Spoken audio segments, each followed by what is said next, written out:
Oh, good evening. Good evening. Top of the Monday evening to you all. I hope this finds everybody having had a fantastic start to their week. My name is Dave. I'm here for our daily live, a little bit later in the day than is normally the case for our Goal Getter Challenge. Top of the evening. It is day 6 in our Goal Getter Challenge, and today we're diving into failure. We are going to talk about failure for the next half hour or so, a thing that you will have to fundamentally reframe if you are interested in pursuing all the things that you are dreaming up in this year ahead. Welcome and good evening from snowy Dripping Springs, Texas. I mean, what universe are we actually living inside of when snow is a part of what's happening in the backyard of my home? I do not know. I know that there are people who are watching who just get snow all the time. Not here in Texas. We make sure as Texans to make all of you aware of every single flake of snow that has fallen on the ground, because it only happens about one time a year. Good evening.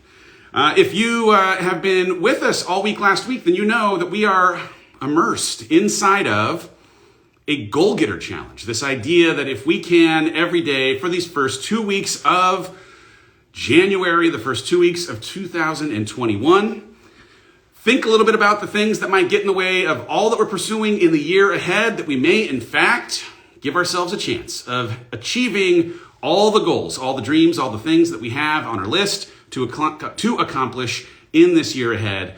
I am here for it. I've been so encouraged by all the feedback from all of you for the work that you're doing in unpacking the kinds of conversations that we've had about limiting beliefs and shame and this ridiculous pursuit to have all things together at all times. It's not possible.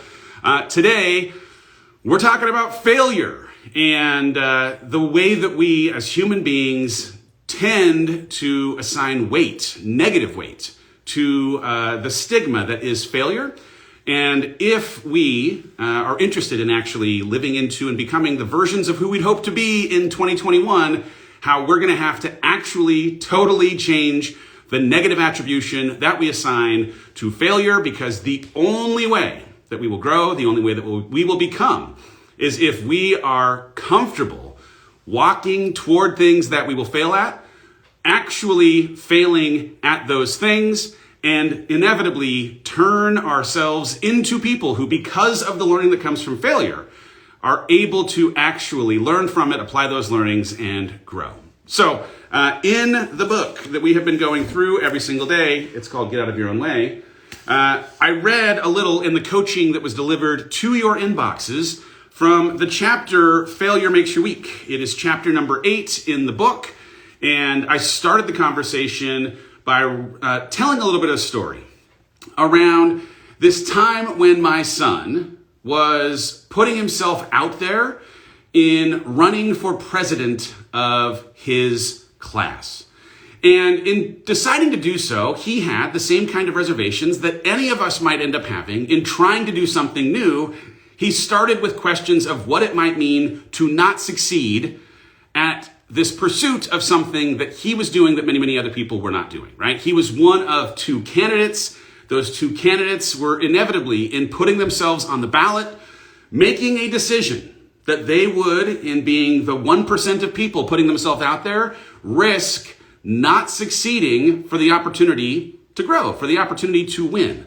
And in doing it, I was confronted as a parent with this very interesting dilemma, this question of, do I want for him to win, or do I want for him to learn through a loss? And of course, as a parent, I think every one of us goes through a little bit of this question in always wanting to cheer for our kids to get the trophy, always wanting our kids to win and achieve, but also having myself 2 previous times put myself out there as a candidate for a presidency and having lost. I knew that the learning that I got from actually throwing myself out and exposing myself in the possibility of losing and actually finding myself on the wrong end of the number of ballots counted that I, in fact, actually grew more and learned more in those experiences than I probably ever would have or could have if I had won those elections. And so when he came to me and had this question of, but what if I lose? My answer was, so what if you lose? What if you do lose? What is the problem with losing necessarily? If you lose, you'll learn. And I gave him the advice that I put up in a post this morning, and that is, as much as I know he wanted so badly to win, the idea that he did it and ended up losing afforded me this chance now to teach him something about failure that I hope to teach you as well today. The first is that failing at something does not make you a failure, right? It did not make him a failure as a student, not in life, not certainly as my son. And the idea that if you fail, you're a failure is a thing that society has taught us about trying to do things that we have not tried previously, and it's a lie. Because it is not something that you wear, ooh, I failed, so I'm a failure. No. You are, for trying to do something new, someone who is putting themselves in a place to learn. And so you have to just separate the idea that you doing something that you cannot yet do with perfect accuracy, with a depth of competency in a way that has you winning every single time, in any way labels you as a failure. The only way you'll become someone who wins is if you're willing to lose until you do, right? The second piece was, you never lose when you fail. You only learn from the experience. And the reality that most of us who have decided to reframe failure have come to appreciate is that failure is the richest source of information that exists on this planet. It is intel. It is information that is telling you the areas inside of which you still have an opportunity to do work. The things that if you were to think differently next time might change the outcome when you pursue putting yourself out there again.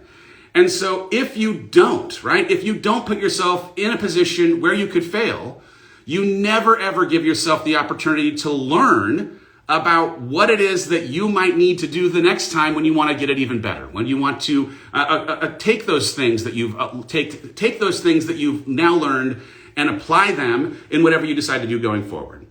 The third piece was that the best growth comes from learning from things that you will fail at, right? So the idea of becoming is a theme in every single one of the conversations that we've been having in the course of last week and this, because we're talking about evolving and becoming this person that you'd hope to be in 2021.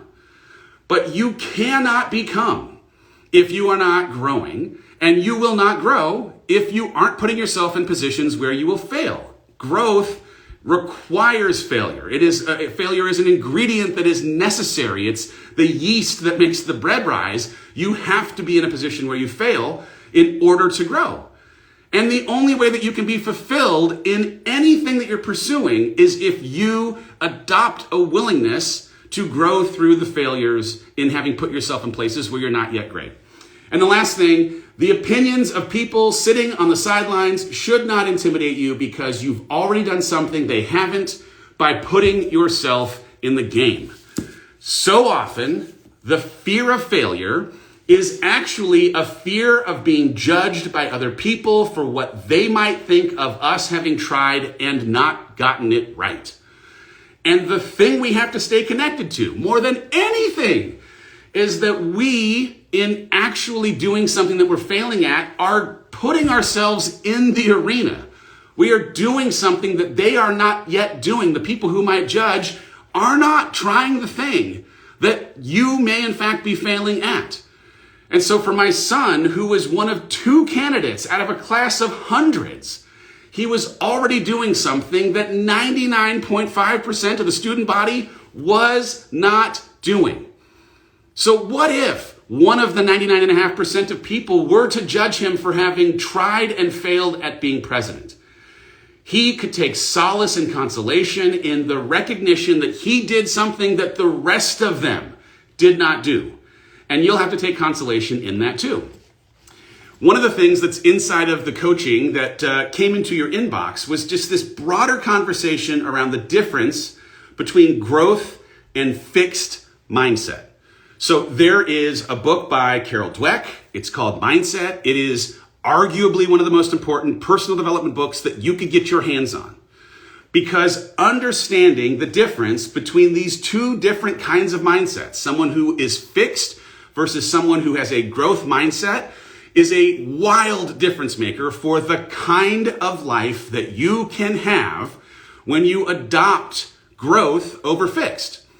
If you are a fixed mindset person, just to give you the tops of the trees overview, you tend to be someone who believes that your gifts have been given and that those gifts are fixed, that intelligence is static. Whereas if you're someone who has a growth mindset, you believe that intelligence can be developed, right? That you can, over time, grow your knowledge base, and that with application, you can learn literally anything.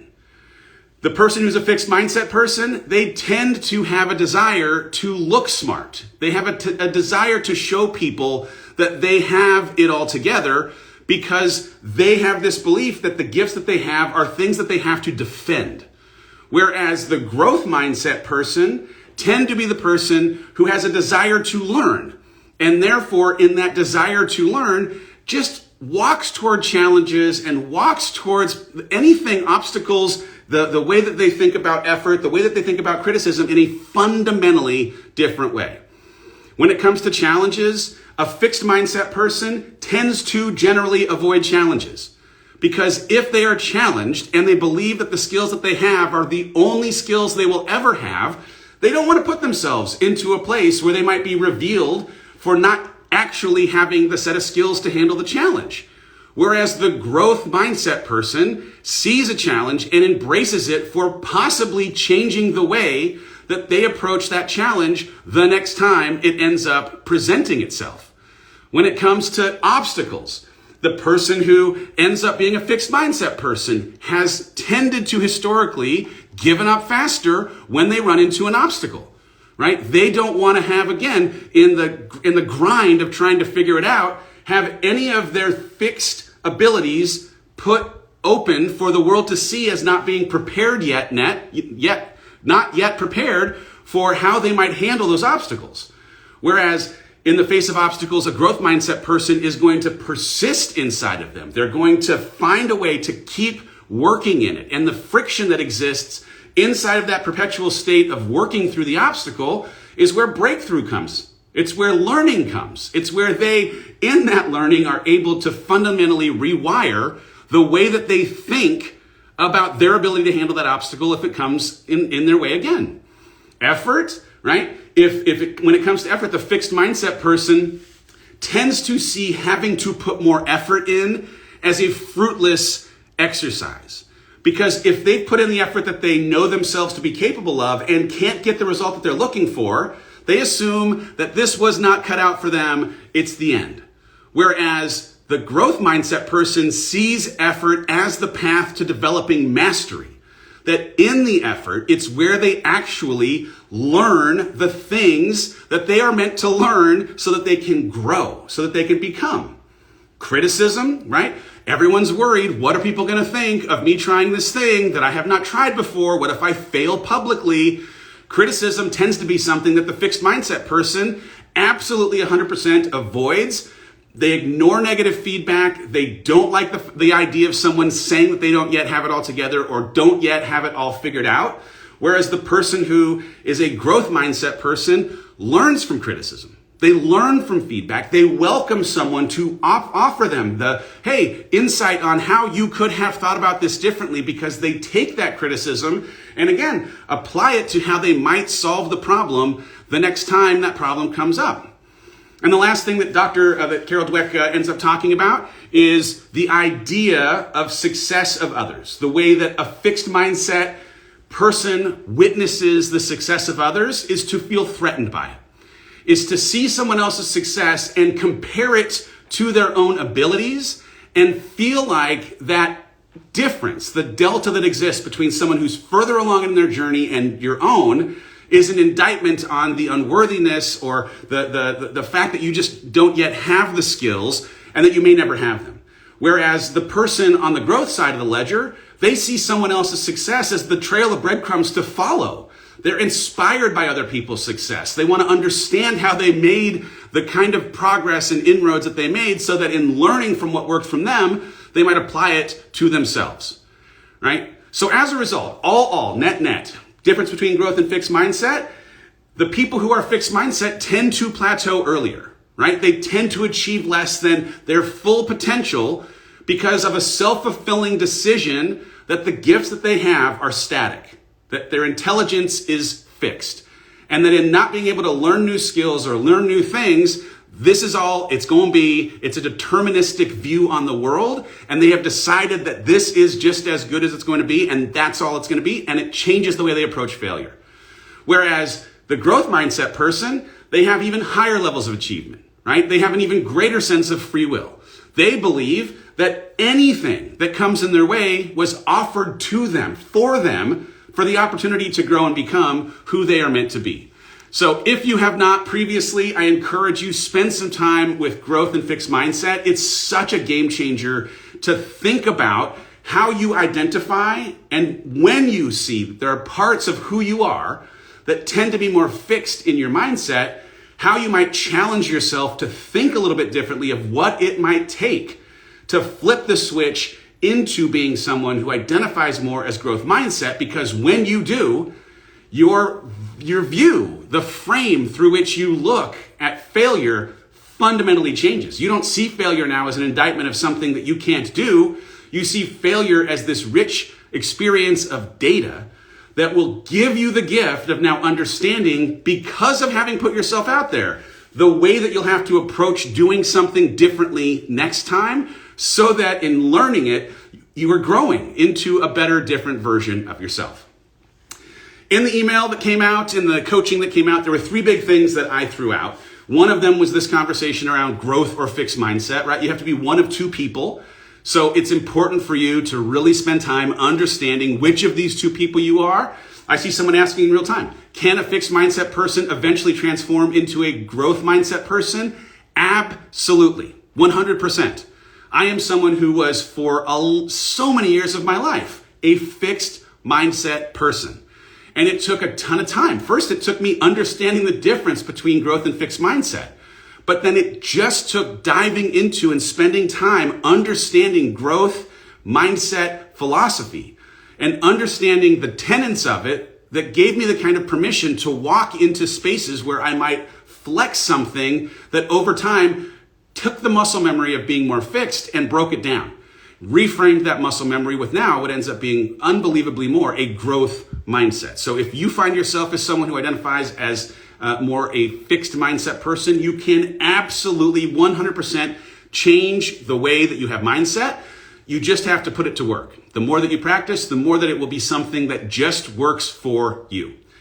All right, the second thing that we talked about was this idea that you have to test your weaknesses to develop strength, right? You have to test your weaknesses to develop strength. I had the benefit for years and years of working at the Walt Disney Company, which was the treat and gift of a lifetime. Forget it. It was the most amazing thing. And when I was working there, at the end of my time there, I was in charge of putting movies into theaters. And the movies that I was working on were Disney, Marvel, Pixar, and Lucasfilm, all of the biggest brands, all of the biggest movies, the best filmmakers, the biggest stars. It was extraordinary. But there was a point in time when the gift of being able to do my job really well was less a reflection of the effort that I was having to put in to sell Star Wars and Avengers movies to movie theaters, as it was a recognition of the strength of the intellectual property that I was getting to work with. And so when I decided to leave, part of the decision to leave was about trying to put myself into places that would test weaknesses that were not necessarily being tested in such a target-rich environment. And so leaving a corporate environment and leaving a company with all of the credibility and the strength of brands and all of the things that it came with for the unknowns that lived inside of entrepreneurship, unknowns that led me into Texas and working inside of this space that I am still in real time figuring it out. It forced me to lean into spaces where I am uncomfortable. It forced me to do live streams like this, a thing that I never thought I'd do in my entire life, because There was weakness in that, a thing that I had not yet built skill for. And in leaning into the weakness, it allowed me to focus on building some skill that over time continues to get better and better. And I keep now trying to find ways to push myself into places where I still don't yet have it all together, where I still don't yet have an amazing amount of skill. Why? Because I am interested in always being uncomfortable in the work that I'm doing, because the discomfort is the thing that is creating the growth that I am interested in my life. If you are not growing, this is the third point. If you are not growing, you will never feel the sense of fulfillment that you would hope for in this life. If you are not putting yourself out on the choppy waters beyond the harbor where you're safe and secure but not tested, you will not feel a sense of fulfillment. Because that fulfillment is a byproduct of growth. And that growth is only something that happens when you are actually uncomfortable, unstable, unsure sometimes of your ability to get the job done as well as you could have if you just played it safe. And so I want to challenge anyone who's been anchored to a harbor of safety and security, anyone who's convinced themselves that not taking chances is going to be the thing that's going to create for them fulfillment in their life, that there may in fact be something richer and more full that exists outside of a place where you are comfortable, right? There is this distinct correlation between stability and unfulfillment, or said another way, there is a distinct correlation, direct correlation between fulfillment and instability and discomfort. And so your willingness to break away from your routine, to make some change, to push for goals that scare you a little bit, that actually trigger some of your insecurities, that actually create a little tiny bit of risk that you have to now figure it out. Once you're out on these open waters without the safety of the harbor, without the anchor or the rope tied to the dock, right? That's part of what this last 3 years has been for me. And it's wild. I was on a call today with an old friend of mine from Disney, and I had this conversation with him. I did not have any sense of what these last 3 years might mean in leaving something that I knew so well and could do so well, and how triggering and jarring and uncomfortable it would be. And also, I've never been happier. I've never felt so connected to the impact of the work that I am doing, and I've never felt so connected to the calling of my Creator. But all of it was unleashed because of a willingness to leave something that I was really comfortable with, that I was really good at, that didn't test or challenge me, and reduced or eliminated completely the feeling of failure, the possibility of failure. I couldn't fail. I just couldn't. And that's not an egotistical representation of how great I was at the Walt Disney Company. I couldn't, because the movies were too good, the company was too big, the creators of content too qualified. I couldn't. And in the absence of failing, I was unable to feel a sense of fulfillment because of not actually having the opportunity to fail. And here's the thing, none of us actually want to fail. Nobody's like, you know what, I can't wait to go fail. But if we can reframe failure as this richest source of information possible, as the prerequisite for growth, and growth being contingent, the single contingent ingredient on how we actually feel a sense of fulfillment, how we actually unlock the purpose that was placed inside of us, it gives us full permission to actually move toward and walk toward doing things that we can fail at, so that we'll fail at them, so that we will. And what's great about failure is that once you've adopted the philosophy that failure is in fact the key ingredient in fulfillment, then you go and actually do something that you can fail at. And when you do and realize that you can dust yourself off, get back up, that you have strength and resilience as a result of that failure, you have new learnings as a result of that failure, you've grown as a result of that failure, gives you permission to go fail again. It's taken some of the taboo around, some of the things that keep us from being willing to walk towards failure in the first place, and it eliminates it. It inoculates us. It just absolutely 100% changes the way that we associate it as a negative, and changes it into something we see as the way to actually feeling fulfilled, the way to actually growing and becoming who we'd hope to be. I was writing yesterday on my next book, and I found a book by a woman who, as a nurse who was caring for people at the end of their life, a little bit like hospice care, she ended up writing a book that she assembled out of years and years, 25 plus years of time that she spent with people at the very, very end of their life. And the book that she wrote was all about the regrets that the dying have, the regrets of the dying. And the single greatest regret that people have at the end of their life is that they lived the life that other people told them to live, that they didn't take the chances to pursue the dreams that they had, that they are dying with their dreams still in their heads. And the idea that you could, at the end of your life, die with that kind of regret is connected to, there is a correlation with how you have a relationship with failure and feel permission granted to pursue the callings of your heart and fail publicly and do it even though people might judge you and do it even though it's going to feel badly to have you have to fail when you do. It's going to fundamentally change the way you feel like you can take the chances and open up the possibility of the dreams that you have in your head. At the end of your life, you don't want to die with your dreams still in your head. And the thing that keeps most of us from allowing those dreams to manifest is the worry that we'll fail in the pursuit of them. Ladies and gentlemen, people are not watching us. They are not thinking about us. We've had a conversation last week already about how little anyone is actually paying attention to us. If we do decide to pursue something, the story of Jackson running in an election, right? If you put yourself in the arena, you are doing something that those who might judge you on the sidelines have not themselves done.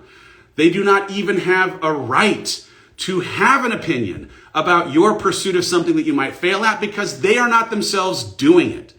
But every single thing that you do in failure is a gift that comes in learning, in growth, and an opportunity to become. That is it.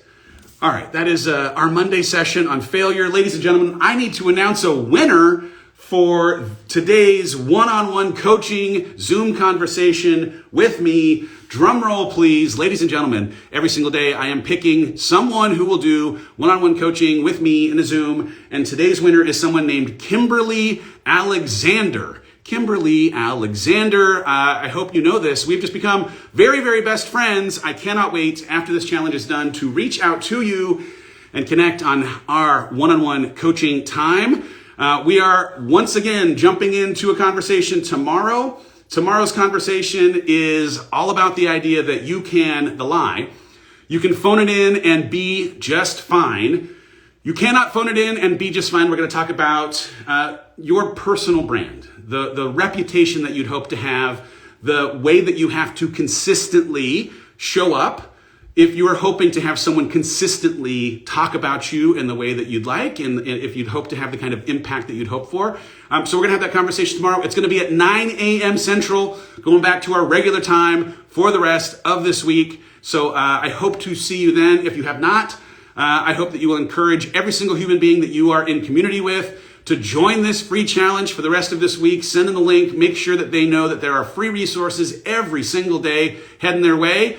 And I will see you guys tomorrow morning. I appreciate everyone jumping in. If you have not yet bought this book, I'll tell you what, it's a good book. We're talking about it all week today, this week, all week last week. I think there are things in it that will absolutely 100% set you up for success in this year ahead. Let's have ourselves a fantastic evening. Thank you for being here tonight. I will see everybody tomorrow morning. Until then, go fail.